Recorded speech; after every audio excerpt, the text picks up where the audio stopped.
आज से कुछ साल पहले तक उत्तर प्रदेश के कई इलाकों में एक अलग ही माहौल हुआ करता था। ये वो दौर था जब गांव के लोग रात होते ही दरवाजे बंद कर लेते थे। बिजली हर वक्त नहीं होती थी, कभी आ जाए कभी चली जाए, कोई भरोसा नहीं। सड़कें सुनसान रहती थी। उस वक्त कुछ इलाके ऐसे थे जहां डाकू सक्रिय रहते थे। कई इलाकों में उन्होंने अपनी पकड़ बना के रखी थी। बेहड़, खेतों के रास्ते, गांव के बाहर के अंधेरे हिस्से। लोग रात को छत पर सोते तो थे पर सतर्क रहते थे। बंदूक या लाठी पास रखी जाती थी, लगभग हर घर में मिल जाती थी। बच्चों को समझा दिया जाता था कि रात में आवाज आए तो बाहर मत निकलना। हापुड़ और उसके आसपास के गांव भी इसी माहौल से अनजान नहीं थे। और इसी माहौल के बीच एक ऐसी घटना हुई जिसके बारे में आसपास के लोग सालों बाद तक बात करते रहे।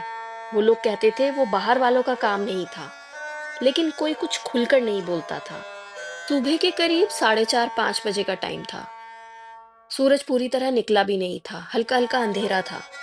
गांव के लोग जाग तो जाते थे इतने बजे, लेकिन सब अपने कामों में लगे थे, अपने अपने घरों में। एक घर में चार शरीर सीधे पड़े थे। कोई चीख नहीं, कोई आवाज नहीं, सिर्फ सन्नाटा। और सबसे डरावनी बात पता है क्या थी? जिसने ये सब किया था वो इसी घर का बेटा था। इसी गांव में रहता था बद्री का परिवार। बद्री एकदम हष्ट पुष्ट, लंबा चौड़ा तगड़ा आदमी था। वो इतना तगड़ा था कि एक किस्सा मशहूर हुआ था गांव में कि एक बार एक बैल, बिगड़ैल सा बैल था, उसे नथनी डलवा रहा था। तब बद्री ने बैल के एक कोनी मारी, बैल चुप खड़ा हो गया, सीधा एकदम। तब उसने 1 सेकंड में नथ डलवा ली। नथ इसलिए डालते हैं इन जानवरों के, क्योंकि ये बहुत भारी भरकम जानवर होते हैं, इन्हें वश में और काबू में करने के लिए, जिससे इन्हें आसानी से गाइड किया जा सके। बद्री के दो बेटे थे, बड़ा नरेंद्र, छोटा यशवीर। नरेंद्र का नाम सुनते ही लोग चुप हो जाते थे। वो दबाव बनाकर जीने वाला आदमी था। गांव वाले उसे देखकर रास्ता बदल लेते थे, क्योंकि वो एक डाकू था। लेकिन घर में उसे ताकत समझा जाता था। जब घर का बेटा इतना दबंग हो तो डर किस बात का? यशवीर बचपन से सब देख रहा था, लोगों की आंखों में डर और घर वालों का गर्व। समय के साथ नरेंद्र का स्वभाव बदलने लगा। पहले तो वो गांव वालों पर ही दबाव बनाता था, उन्हें डरा धमका के रखता था। लेकिन फिर वो अपनों पर ऐसा करने लगा। एक दिन सबके सामने उसने अपने पिता बद्री को जोर से थप्पड़ मार दिया। आंगन में सन्नाटा छा गया। सब देखते रह गए, ये क्या हो गया? बद्री के बड़े भाई यानी नरेंद्र के ताऊ, उन्होंने बोला, ये हद पार कर दी है तूने आज। तब नरेंद्र ने बोला, यहाँ हद मैं तय करता हूँ। इतना ज्यादा गर्व हो चुका था उसे अपने आप पे कि उसने अपने पिता पर हाथ उठा दिया। उस दिन के बाद बद्री के अंदर कुछ टूट गया। वो चुप रहने लगा। सब खामोश हो गए। जिस बेटे को वो अपनी शान समझते थे, आज उसी ने रिश्ते की सीमा पार कर दी। सब मर्यादाएं खत्म कर दी। कुछ दिन बीत गए, लेकिन नरेंद्र के पिता ताऊ और ताऊ का बेटा महेश कुछ प्लानिंग कर रहे थे। एक दिन उन्होंने उस प्लान को अंजाम देने का सोचा। उन्होंने नरेंद्र को बुलाया और कहा, कुएं पर मोटर खराब है, चल के देख ले। सब ठीक लग रहा था। नरेंद्र बिना शक किए चल दिया। कुआं काफी पुराना था और गहरा भी, लेकिन सीढ़ियां लगी हुई थी, तो नरेंद्र सीढ़ियों से नीचे उतरा। नीचे उतर के उसने मोटर चेक की। तब देखा उसने कि मोटर तो ठीक है। उसने बोला कि मोटर तो सही लग रही है, उसमें तो कोई खराबी नहीं है। तब तीनों ने बिना देर किए ऊपर से पत्थर फेंकने शुरू कर दिए और ईंटें। वो बार बार कोशिश करता रहा ऊपर आने की, और एक बार वो ऊपर पहुंच भी गया था। लेकिन उन लोगों ने उसके हाथों पे, उसकी उंगलियों पर इतनी ईंटें मारी कि उसकी पकड़ छूट गई और वो नीचे जाकर गिरा और सीधा उसका सर मोटर पे लगा।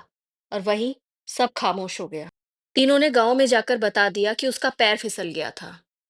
लोगों ने मान लिया, लेकिन एक आदमी था जिसने नहीं माना। यशवीर, उसका छोटा भाई। यशवीर चुप खड़ा था। गांव वालों ने कहा, जो लिखा था वही हुआ।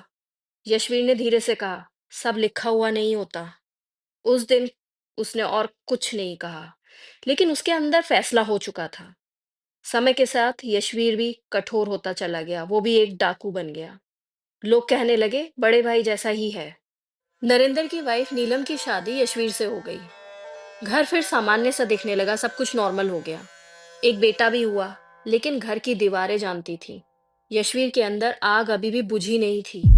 बदले की आग। यशवीर ने जल्दबाजी नहीं की, उसने इंतजार किया। वो भी अपने भाई की तरह ही हो गया था। सब पर दोष जमाता था, लोग डरने लगे थे उसके। एक बार की बात है, उसकी वाइफ नीलम दूसरे के गन्ने के खेत से गन्ना तोड़ रही थी, उसका बेटा भी था साथ में। तब वो आदमी आता है और उसे समझाता है कि हमारे गन्ने के खेत से गन्ना मत तोड़ा करो। ये बात यशवीर को जब पता चली, तब यशवीर उसी के खेत में गया जहां उसके दो छोटे भाई काम कर रहे थे और उनको धमका के आया कि उससे कहना कि गरम कम खाया करे, ठंडा करके खाया करे। उसका मतलब था यशवीर का कहने का कि उससे कहना ताव कम दिखाए, गुस्सा कम करे। यशवीर ऐसे ही सबको धमका के रखता था, इसलिए गांव के लोग उससे डरते थे और दूर भागते थे। फिर एक दिन एक अफवाह फैली गांव में कि दूसरे इलाके के लोग, मतलब डाकू, आसपास देखे गए हैं। गांव के लोग सतर्क हो गए। रोज सुबह छत पर खड़े रहना रूटीन बन गया। बंदूक साफ की जाती, पत्थर जमा किए जाते थे। यशवीर ने ताऊ की बंदूक ये कह के ले ली कि मैं देख लूंगा, आप फिक्र ना करो।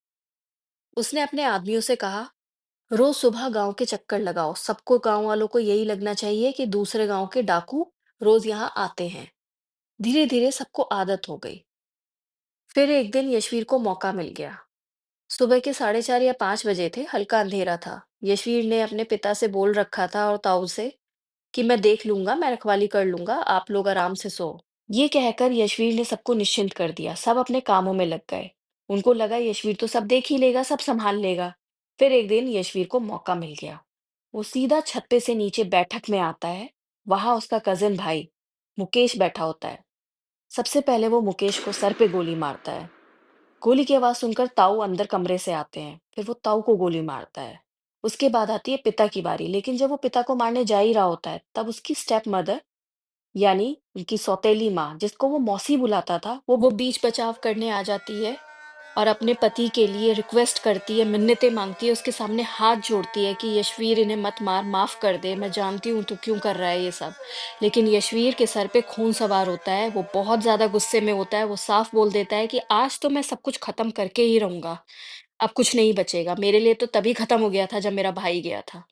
मौसी पे भी जानलेवा हमला कर देता है, इसलिए भी कि कोई गवाह नहीं बचेगा, और पिता पर भी, क्योंकि पिता से तो बदला लेना था। कुछ पलों में, कुछ सेकंड्स में सब कुछ खत्म हो जाता है, पूरा परिवार।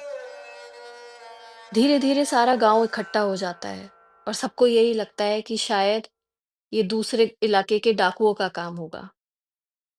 कोई सबूत नहीं था, कोई गवाह नहीं था। यशवीर छूट गया।